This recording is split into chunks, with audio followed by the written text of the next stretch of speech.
அன்பார்ந்தவர்களே, 2002ஆம் ஆண்டு அமெரிக்காவில் மார்க் மாஸ்கோவிச் என்ற ஒரு இளைஞன் தயாரித்த தி ஸ்டோன் ரீடர் என்ற ஒரு ஆவணப்படம் மிகவும் புகழ்பெற்ற படமாக இருக்கிறது.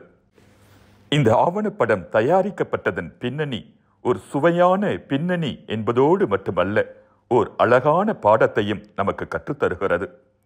1972ஆம் ஆண்டு அமெரிக்காவின் மார்க் மாஸ்கோவிச் என்ற ஒரு இளைஞன் டவ் மோஸ்மேன் என்ற எழுத்தாளரின் தி ஸ்டோன்ஸ் ஆஃப் சம்மர் என்ற நாவலை பற்றி கேள்விப்பட்டு படிப்பதற்காக அந்த நாவலை வாங்குகிறான்.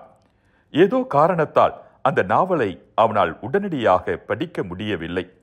வாழ்க்கை நெருக்கடி, குடும்ப பிரச்சனைகள் என வாழ்க்கை ஓடியதில் அவன் அந்த நாவலையே மறந்து விடுகிறான். சுமார் 30 ஆண்டுகளுக்கு பிறகு அந்த நாவல் மீண்டும் அவன் கண்ணில் படுகிறது.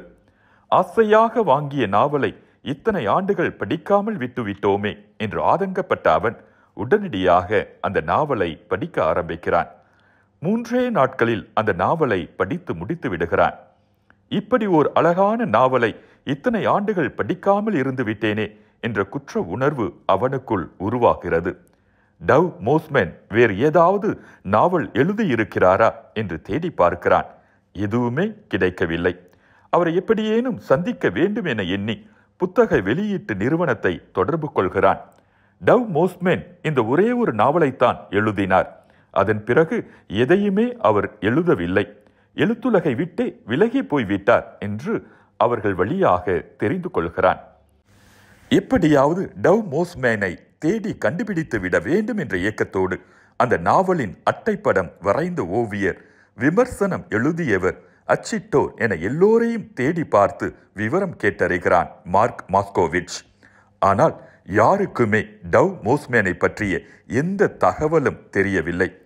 கிழிந்து போன அந்த நாவலை கையில் ஏந்தியபடி ஊர் ஊராக அலைந்து திரிந்த அந்த இளைஞன் இறுதியில் ஒரு நாள் ஒரு இடத்தில் மனசோர்வுற்று தனிமையில் வாழும் முதியவராக டவ் மோஸ்மேனை சந்திக்கிறான்.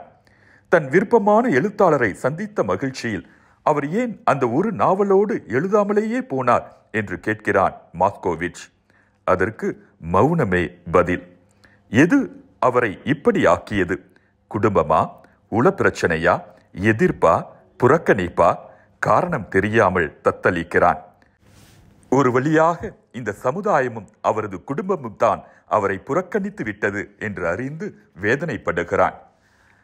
காலம் மறந்த இந்த எழுத்தாளர் மறுபடியும் கண்டுபிடிக்கப்பட்டதை மையமாக வைத்து மாஸ்கோவிச் 2002ஆம் ஆண்டு எடுத்த ஒரு ஆவணப்படமே ஸ்டோன் ரீடர்.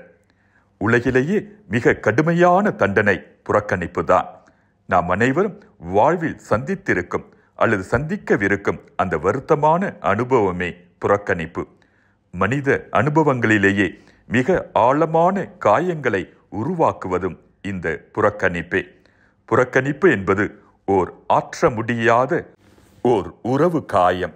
யாரையும் புறக்கணியாது இருப்போம், பிறரை வாழ வைப்போம். மீண்டும் மற்றொரு கருத்தோடு உங்களை சந்திக்கும் வரை விடை பெறுகிறேன்.